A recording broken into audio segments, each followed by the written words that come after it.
وارتحل في طلب العلم فما نال نور العلم إلا من رحل حياة سكالة لموت አገልግል ሄድ ስንሞት ስራችን ቤተሰቦቻችን ንብረቶቻችን ይከተሉ መኪናውም ተሸክሞን ጀናዛችን ይዞ ይሄዳል አልጋውም ይሄዳል ከዛስ ቤተሰብም አልጋውም ይመለሳል ከኛ ጋር የሚቀረው ማን ነው ስራችን ናት ወይ ጀነት የሚያስገባን ወይ ጀሃነም የሚያስገባን ምን አዘጋጅቻለሁ ብልጥ ጮሌ ማለት ለነገ አገሩ ስንቅ ያዘጋጀ ነው ስለራሱ የሚተሳሰብ ነው እኛ ብዙ ጊዜ ሌላ ሰው ጋር እንቀስራለን አይደል ነውርም የአይብ ከሆነ ሰው ጋር ላ والله ሞኛን ነው በቃ በራሳችን ቢዚ ነን ጡባ لمن شغلت عيبه من عيوب الناس ጡባ ማለት ጀነት ተረጋገጠችለት ጀነት አገኘ ማን የራሱ ነውር ከሌላ ሰው ነውር ቢዚ ያደረገው የሰውን ስንፈትሽ እኛነታችን ረሳለን ምንም ሳንሰራ ቀብር እንገባለን ግን ራሳችን ምን ተሳሰብ ከሆነ ምን ሰራው ምን አዘጋጀው ብለን ሂሳብ ኦዲት አንድ ነጋዴ ዛሬ ወጪ ይሄ ነው ገቢ ይሄ ነው ኪሳራው አለ ያለ እንደሚለው አንድ ሙስሊም ሁሌ ሂሳብ ሊያደርግ ይገባል ዛሬ እስቲ ምን ኸይር አለኝ ምን ያበላሽውት ነገር አለ ስንት ጀማዓ ሰላት በወቅቱ ሰግጃለሁ ራስን መፈተሽ መጠየቅ ዑመር እንዳሉት ሐሲቡ አንፉሰኩም قبل ان تحاسبوا وزنوها قبل ان تؤذنوا ስራዎቻችሁ መዝኑ ከመመዘናችሁ በፊት ስለዚህ የሆነች ነገር መስራት ራሳችን መፈተሽ ማድረግ ኡሙ ሱለይም አብዛኞቻችሁ ታውቁታላችሁ ኡሙ ሱለይም ታላቋ ሷሐቢት በጣም ጀግና ሴት ናት አባ ጠላን ስታገባ የአነስ ብኑ ማሊክ እናት ናት አባ ጠላን ስታገባ ለኢስላም የሰራችው ነገር በጣም ያጅብ ነበር አባ ጠላሃ ፈለጋቱ ሙስሊም ወደዳት አንቺን ማግባት ፈልጋለሁ አላት ምን እንዳለች ታውቃላችሁ አንተ እኮ ለእንጨት ነው የምትሰግደው ጣዖት ነው የምታመልከው እንዴት ብለህ ነው እኔ ልታገባ የምትችለው ታዲያ ምን ላድርግ እኔ መህሬኑ ራሱ ማድረግልህ እስልምና ነው አለችው መህሬን እስልምና ነው ሻሃዳ ከያዝ መህሬ እሱ ነው አለችው ራሷን አሳልፋ ለኢስላሚው ነገር ያደረገች አንድ ሰውን ከጀሃነም ያዳነች ኡሙ ሱለይም አባ ጠላን በዚህ መልኩ ነው ያገባችው ኢማም ቡኻሪ ረህመቱላህ ዐለይሂ ቡኻሪ ሲባል እንግዲህ ታውቃላችሁ እውነት እኔ ስለ ቡኻሪ ከማንሳቴ በፊት እንደው እቺን ዱንያ ለቀን ስንሄድ ስማችን ማን ነው ማሻአላህ ከሊኩ ከመባል ላይ ወይስ ኡፍ አላህ ገላገለን ከየትኛው ነው እስቲ ራሳችን ቆም ብለን እናስብ ማናችንም አይቀርልም እንገባለን ቀብር ግን ከየትኛው ነው የምትጠራው በምንድን ነው ኢማሙ ነወዊ ሲባል ሰማላችሁ ኢማሙ ነወዊ ሚስት የላቸው አላገቡም ልጅ የላቸው ገና በጧቱ ነው የሞቱት በ45 ዓመታቸው በሂጅራ 631 ላይ ተወለዱ 676 ላይ ሞቱ ዱንያ ላይ 45 ዓመት ነው የቆዩት ግን ይሄው ዛሬ ኢማሙ ነወዊን የማይጠራ ሰው የለም ሁሉም የሳቸው ልጅ ነው ማለት ነው ለምን በየመስጊዱ ሪያዱስ ሷሊሂን ማይቀራበት የለም ከቁርአን ቀጥሎ እኮ ይላል አንድ ዓሊም ሲያስቀምጠው ሪያዱስ ሷሊሂን በጣም የሚነበብ የሚቀራ ኪታብ ማን የጻፉት ኢማሙ ነወዊ 40 ሐዲስ ኡሰይሚን ሲናገሩ ወደ 50 የሚጠጋ ዑለማዎች ጽፈውታል 40 ሐዲስ መሽሁር ሆኖ የታወቀው ግን የኢማሙ ነወዊ ነው ምናልባት የኢኽላሳቸው መጠን ይሆናል ብሎ ይናገራሉ ኡሰይሚን ረህመቱላህ ዐለይሂ ሁሌ ይታወሳሉ ኢማሙ ነወዊ ረህመቱላህ ዐለይሂ ይባላል ለምን ዱንያ ላይ የሆነ ነገር አበርክቶ ስለሄዱ ሰሂህ ሙስሊምን እኮ ለመጻፍ 2 ዓመት ፈጅቶባቸዋል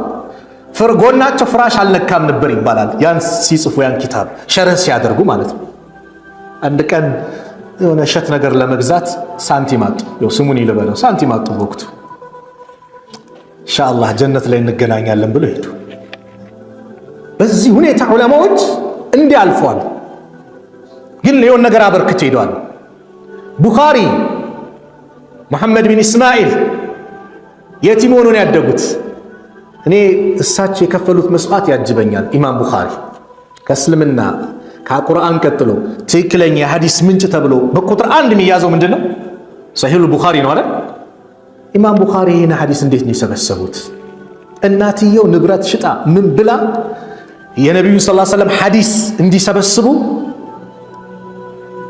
ለወጪ እንዲሆናቸው ብላ 1000 ዲናር ዲርሃም አይደለም ዲናር የወርቅ ገንዘብ ነው ሰጠቻቸው።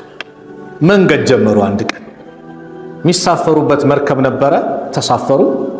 አጠገባቸው አንድ ሰው ቁጭ አለ። ልክ እኛ መንገድ ስንወጣ ወደ ውጭ ሀገርም ስትሄድ አጠገብ ላይ ወንበር ላይ ሲቀመጥ እንዴት ነህ ሰላም ነህ ከየት መጣ እንቀያየራለን፣ ሰላምታ እንለዋወጣለን። አንድ ሰው እንደዚህ ሰላምታ ተቀያየሩ። ኢማም ቡኻሪ እኔ የነቢዩን ሐዲስ ልሰበስብ እንዲላድርግ እናቴ 1000 ዲናር ሰጥታኝ ብለው ተናገሩ። ሰውየው ማፊያ ነበርና 1000 ዲናር ውስጥ ገባል። ትንሽ ሲቆይ 1000 ዲናር ጠፍቶኛል ይፈተሽልኝ ሰው። ኢማም ቡኻሪ ይሄ ነው ብለው አላስመዘገቡ። ሲበጠብጥ እስቲ ተብሎ ሲፈተሽ 1000 ዲናሩ የለም። ዝም ብሎ ነው የሚበጠብጠው። መንገዳችን እንቀጥላሉና አጠገባቸው መጣ። ሂድ ሰውዬ የተወሰድከው አላቸው። ባህር ውስጥ ከተትኩት አሉ እሳቸው።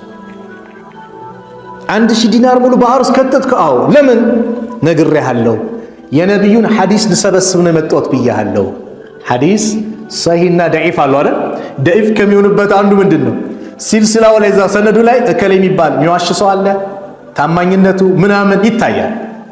ስለዚህ እኔ ደግሞ የነቢዩ ሐዲስ ላይ ችግር እንዲፈጠር ስለማልፈልግ 1000 ዲናር ቢሄድብኝ ይሻላል። ሐቃቸው ለኢስላም የከፈሉት ለነቢዩ ዓለይሂ ሰላቱ ወሰላም የከፈሉት መስዋዕት ማለት ነው። ስለዚህ እኔ ማድረግ አልችልም አንበል። ሁሉም በአቅሙ ለኢስላም የሆነ ነገር ያድርግ። ማዛ ቀደምተ ለሃዚህ ዲን፣ ለዚህ ዲን ምን አበርክተሃል? ምን ሰርተሃል? የሆነ ነገር ማድረግ ሁላችንም ኃላፊነት አለብን። ዳዕዋ ማድረግ ማለት የግድ መድረክ ላይ መቀመጥ ብቻ አይደለም። በሰው አንደበት ዳዕዋ ማድረግ ይቻላል። ሚዲያዎቹ በደንብ እንዲሉ እንዲጠናከሩ ማድረግ አንዱ ኃላፊነት ነው። በሰው መጽሐፍ ዳዕዋ ማድረግ ይችላል። ጥሩ የተጻፉ ስለ ኢስላም የተጻፉ መጽሐፎችን በየቋንቋው ለማህበረሰቡ ክፍለ ሀገር ላይ ማዳረስ ዳዕዋ ነው። በገንዘብ የሆነ ነገር ማድረግ ዳዕዋ ነው። ያን የሁላችንም ኃላፊነት ነው። ይህን ስናደርግ ለኢስላም አበርክተናል እንጂ እኔ አይመለከተኝ የሚባል ነገር የለም። በኢስላም ቋንቋ የሆነ ነገር ማድረግ ነው። የመጨረሻ አንድ ታሪክ ነግራችሁ ፕሮግራሜን ልዝጋው። ተንክ ወንድሜ ካለ እስቲ ለኢስላም የሆነ ነገር አበርክት። አላህ ከዛ ፈተና ነጃ ይልሃል። ወይ የሆነ ሱስ ላይ ወድቀሃል። ስለዚህ እኔ አይመጥነኝም እንደዚህ እንትን ላይ ወድቄ አትበል። አንተ ኸይር ስራ ላይ ና፣ አላህ ከዛ ነገር ፈንቅሎ ያውጣል። ኢነል ሐሰናት ዩዝሂብነ ሰይአት እንደተባለው አባ መሕጀን ሰቀፊ የሚባል ሰሃባ ላስተዋውቃችሁ። አባ መሕጀን ሰቀፊ በጣም ጀግና ሰሃባ ነው። ሙጃሂድ ነው፣ በጣም ታጋይ ነው። ግን አላህ በአንድ ነገር ፈተነው። በምን? ኸምር ይጠጣል። ኸምር ይጠጣል። የቃዲስያ ጦርነት ላይ ሳዕድ ብን አቢ ወቃስ በሚመሩበት ጦርነት ላይ ልክ ጦርነቱ ሊጀመር አካባቢ ላይ ትንሽ ሞቅ ካረገኛልና ወሰዱ። ሰዓድ ተቆጡ። በዚህ ከባድ ሰዓት እንዴት ኸምር አሉና እስር ቤት ከተቱት። እስር ቤት ሲገባ ውስጡ ተሰማው። በቃ ያለው በአላህ መንገድ ሸሂድ አለመሆን የዛሬ እድል ማምለጡ ውስጡ ተሰማውና ግጥም መገጣጠም ጀመረ። ያለውን ነገር በቃ እየተሰማው የሰዓድ ሚስት ሐፍሳ ምትባላለች ጠራት። እንደው በአላህ ይሁንብሽ ፍቺኝና የዛሬውን ጦርነት ላካሄድ፣ የዛሬው ጂሃድ አምልጠኝ፣ ከሞትኩኝ ትገላገሉኛላችሁ፣ ከተረፍኩኝ ደግሞ እጄን አምጥቼ እሰጥሻለሁ፣ ታስርኛለሽ አላት። የባለቤቴን ትእዛዝ አልጥስም ብላ እምቢ አለችው። ከዛ ግጥም ምን ሲገጣጥም ምን ሲል ውስጧ ተሰማት። አንዳንድ ዘገባ ላይ እስቲኻራውን ላሰገደች ይባላል። ፈታችሁ። በልቃ የምትባል የሰዓድ ብን አቢ ወቃስ ፈረስ ነበረ። ሰዓድ ብን አቢ ወቃስ በዛ ጦርነት ላይ እግራቸው ስለቆሰለ ከፍ ያለ ቦታ ላይ ሆኖ ነበር ጦርነቱ የሚከታተሉት የሚመሩት። ፈረስ ሰጠችው። ፈረስ ያዘ፣ ፊቱን ሸፈነና ገባ። አላህ የሰጠው ትልቅ ስጦታ ስለነበረ ደረማመሳቸው። አላህ በሱ ምክንያት ድሉን ለማን አደረገው? ለሙስሊሙ አደረገው። ሰዓድ ብን አቢ ወቃስ በጣም በመገረም አባ መህጀን ነው እንዳልል አስርጀዋለሁ አለ። ፈረሴ ናት እንዳልል እሷንም ትቻት ምትቻለሁ። ይህ ጀግኔ አላህ ባሪያ ማን ነው? በጣም ተገረሙ። ጦርነቱ አለቀ። አባ መህጀንም እጁን ሰጥቶ እስር ቤት ውስጥ ገባ። ቃሉም ሞላ። እንዴት ነበር ስትለው፣ አረ አላህ አንድ ጀግና አላህ ባሪያ ላክልን፣ እንደው በቀላናት እንዳል ፈረሴ እሷ እዚህ ናት፣ አባ መህጀን እንዳልል እሱ እስር ቤት ነው አለ። እሱ ራሱ ማለችው። ሰዓድ አለቀሱ። የዚህ አይነት ተሰጦ ያለው ጀግና የሆነ ሰው የአላህ ባሪያ እንዴት በዚህ ነገር ላይ ሊፈተን? ካሁን በኋላ ላልገርፍህ አሉት። አባ መህጀን ምን አለ? እኔም ካሁን በኋላ ላልጠጣ፣ ስትገርፉኝ ከፋራ ነው፣ እዚህ ነው ቅጣቱ የሚራገፍልኝ። ከተዋችሁኝማ የጀሃነም እሳት ነው ያለብኝ፣ እኔም አቆማለሁ አለ። ኢነል ሐሰናት ዩዝሂብነ ሰይአት። ስለዚህ ወንድም ልጅ በሆነ ነገር ተባለ መስጊድ የሆነ ነገር ይሰራል ከተባለ አገልግል። ቀብር ምን የሚመነጠር አለ ከተባለ ሂደህ መንጠር። የሆነች ግን የሚሰራ አለ በቃ ስራ። አላህ በዚህ ኸይር ስራ ምናልባት ከተፈተንክበት ነገር ነጃ ሊያወጣ ይችላል። እኔ እንትንም ብለህ ሸይጣን ምን ያደርጋል መሰላችሁ ወንድሞች? አረ ሁሉ ወንጀል ሰርታውን ከነዚህ ከደጋግ ሰዎች ጋር ልትሆን አታፍርም ይላል። ለምን? ተስፋ ቆርጠህ እንድትሄድ ነው። አላህ ደግሞ ተስፋ የሚቆርጡትን ሰዎች አይወድም። ላ ተቅነጡ ሚን ረሕመቲላህ፣ ከአላህ እዝነት ተስፋ አትቁረጡ። ስለዚህ ያለውበት ሁኔታ ላይ መጥፎ ነበርና በዛ ሁኔታ ቢይዘኝ ምን ይውጠኝ ነበር ብለን አላህን አመስግነን በተሰጠን እድል መጠቀም፣ ወደ አላህ መቃረብ፣ አላህ ሱብሓነሁ ወተዓላን ምህረት መጠየቅ፣ ያለን እድል ልንጠቀምበት ይገባል ነው የዛሬ መልእክቱ። ጊዜያችንን ልንጠቀምበት ይገባል።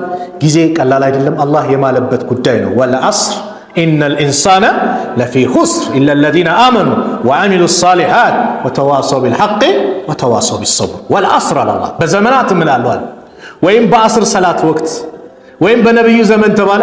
አላ ኩሊ ሓል አላህ በፈለገው መማል ይችላል። የሰው ልጅስ ከአላህ ውጭ በማንም መማል አይፈቀድም። እናቴ ትሙት፣ አባቴ ይሙት፣ ነቢያችን ሸሆቹን የዘመኑ ደግሞ ከፊት ሲትፋኝ ምናምን ይሄም አይፈቀድም። መማል ካለበት አንድ ሰው በማን ይማል? በአላህ። አላህ ግን በፈለገው ወዱሃም ይላል ወለይሊ ወልቀመሪ፣ በፈለገው መማል ይችላል አላህ። የሰው ልጅ ግን ከአላህ ውጭ በማንም መማል አይችልም። አላህ ደግሞ ምኖ የሚናገርበት ቀጣዩ ጉዳይ ከባድ ነው። ኢነል ኢንሳነ ለፊ ኹስር አለ። የሰው ልጆች እኮ ኪሳራ ውስጥ ነው ያሉት። ነጠላቸው። ኢለ ለዚነ አመኑ፣ እነዛ ማመን በሚገባቸው ነገር ላይ ያመኑ፣ ወዐሚሉ ሷሊሓት፣ መልካም ስራን የሰሩ። መልካም ስራ ብዙ ነው የሰሩ። ወተዋሰው ቢልሐቅ፣ በሐቅ ነገር የተመካከሩ። ዑለማዎቹ ስለ ኢስላም፣ ስለ ዳዕዋ፣ ስለ መሳሰሉት ነገር መነጋገር፣ መመካከር። ወተዋሰው ቢሰብር፣ በትዕግስትም የተመካከሩ።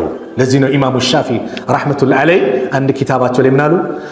አላህ ከዚህ ሱራ ለውላ ማ ኡንዚለት ሱረቱን፣ አላህ ከዚህ ሱራ ውጭ ሌላን ሱራ ባያወርድ ኖሮ ለከፈትሁም፣ በበቃቸው ነበር። ምንድነው አውርደዋል እንጂ ባያወርድ ኖሮ እች ሱራ በቂ ነበረች። ቀደምቶቹም ሰለፎቹ ሰሃቦች ሲገናኙ እችን ሱራ ይቀራሩ ነበረ፣ ትልቅ መልእክት ስላላት። ስለዚህ ጊዜያችንን በአግባቡ እንጠቀም፣ የተሰጠን እድል እንጠቀም። ፋተ ወፋት፣ ያለፈው አልፏል፣ የወደፊቱ ገይብ ነው። ወለከ ሰዓተ አንተ ፊሃ፣ ያንተ ሰዓት ማለት አሁን ያለህባት ናት። ያን እድልን መጠቀም፣ በተሰጠህ እድል መጠቀም። እንዳልኳችሁ ገንዘብ ሰጠ አላህ መጠቀም። አይ ቆይ ምናምን አትበል። አንዱ ሐጅ 24 ሺህ ብር ሲደረግ ቆይ 2 ሺህ ብር ላጠራቅም ብሎ ያጠራቅማል አሉ። 2 ሺህ ብር ምን ሊያደርግ? ሐጅ ሊያደርግ። ከዛ ጓደኛው ምንድነው የምታደርገው አሉ።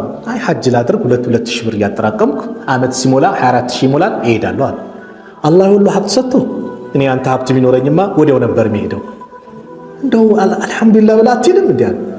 ነገ እኮ ዋስትና የለም በአንተ እጅ አይደለም ነገ አለ። አይ ብዙ ነው አጠራቅሜ ካልሆነ። ይህ ጓደኛው ነው ታሪኩ የሚነግረኝ። አላህ የዚህን ሰው ንብረት በፈለገው መንገድ አጠፋበት። ወፍጮ ቤቶች ነበሩ፣ በቃጠሎን መኪና በመገልበጥ ብቻ ወደመበት።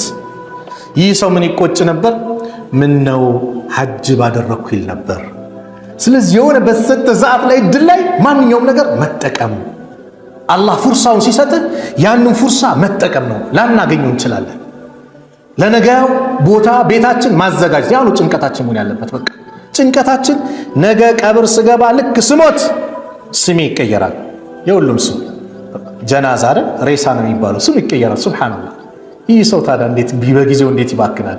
ይህ ሰው ስሙ የሚቀየር አካል እንዴት ይኩራራል? ስሙ የሚቀየር አካል እንዴት በጊዜው ይቀልዳል? ስለዚህ ጊዜያችን ቀላል ወቅት አይደለምና እንጠቀምበት ለማለት ነው። ጥሩ ከተናገርኩኝ ከአላህ ነው፣ ከተሳሳትኩም ከነፍሴና ከሸይጣን ነው። አላህ ሱብሓነሁ ወተዓላ እዚሁ ቤት እንደሰበሰበን ነገም ጀነተል ፊርደውስ እንድንሰብስበን መጨረሻችን አላህ ያሳምርልን። በጊዜያችን በአግባቡ የምንጠቀም አላህ ያድርገን። እንደው ነቢዩ ሰለላሁ ዐለይሂ ወሰለም በአንድ ሐዲስ ላይ ኒዕመታኒ መግቡኑን ፊሂማ ከሲሩ ሚነናስ ያሉት ሐዲስ አለ። ሰዎች ከሁለት ኒዕማ በጣም የዘነጉ ናቸው አሉ። ሁለት ኒዕማ ምን አሲሐቱ ወልፈራጉ ጊዜንና ጤንነትን በጣም ይዘነጉታል። ትልቅ ኒዕማ ነው፣ ይዘነጉታል አሉ። እንደው እነዚህ ኒዕማዎች አላህ ሰጥቶን የምንጠቀም አላህ አድርገን፣ በአግባብ የምንወጣ አላህ አድርገን፣ መጨረሻችን አላህ ያሳምርልን። እንደው ከድንገተኛ አደጋ አላህ ይጠብቀን። አገራችንን ሰላም አላህ አድርግልን። በላውን አላህ ያንሳልን። እንደው በእኛ ወንጀል ብዙ በላይ የመጣ ነው። አላህ ወንጀላችን ይቅር በሉን። በላውን አላህ ያንሳልን። ሰላም አላህ አድርገን። አንድነታችን የእውነት አንድነት አላህ አድርግልን። እዚህ ቤት ሰብስቦናል። ነገም ጀነተል ፊርደውስ እንደዚህ ይሰብስበን። በዱንያ ላይ አረፋ ላይ አላህ ይሰብስበን። ሐጅ ላይ ይሰብስበን። የታመሙብን ቤተሰቦቻችን አላህ ያሽራቸው። የአልጋ ቁራኛውን አላህ ያስነሳው። በየሆስፒታሉ የተፈተነውን አላህ ይፈውሰው። አላህ ያሽራቸው። እንደው እንደኛው መስጊድ መጥተው ማዳመጥ የሚፈልጉ የሚጓጉ ብዙ ወንድም እህቶች አሉ። ያ አላህ ይፈውሳቸው። ውጭ ሀገርም ሆኖ ከቤተሰቦቻችን እንዴት እንገናኝ ምን ይዘን ያለው አሉ። ያ አላህ ሁሉን ነገር አመቻችቶላቸው ከቤተሰቦቻቸው ጋር በሰላም አላህ ያገናኛቸው። የእኛንም መጨረሻ አላህ ያሳምርልን። ወላጆቻችን ከመልካም ስራ ጋር ከጤና ጋር ከአፍያ ጋር እድሜያቸውን አላህ ያርዝምልን። በእነሱ ኸይር ነገር ሰርተን ተጠቅመን ጀነትን የምናገኝ አላህ ያድርገን። ያላገቡ ወጣቶችን አላህ ይዳራቸው። ለሴቶችም ሷሊህ ባል ለወንዶችም ሷሊህ ሚስት አላህ ይለግሳቸው። ልጅ የሌለውን አላህ ልጅ ይለግሰው። ልጅ የሌለውን አላህ ልጅ ይለግሰው። ብዙ ዓመት ትዳር ላይ ተቀምጦ ልጅ ያጣውን አላህ ልጅ ይለግሰው። የሁላችንም መጨረሻ አላህ ያሳምርልን። اللهم انصر الإسلام والمسلمين وأذل الشرك والمشركين ودمر أعداءك وأعداء الدين. اللهم انصرنا ولا تنصر علينا. اللهم من أرادنا وأراد المسلمين بسوء فاشغله بنفسه. اللهم نجنا من بطش الظالمين. اللهم انصر من نصر الدين واخذل من خذل المسلمين. ربنا آتنا في الدنيا حسنة وفي الآخرة حسنة وقنا عذاب النار. وصلى الله على نبينا محمد وعلى آله وصحبه وسلم. وآخر دعوانا أن الحمد لله رب العالمين. السلام عليكم ورحمة الله.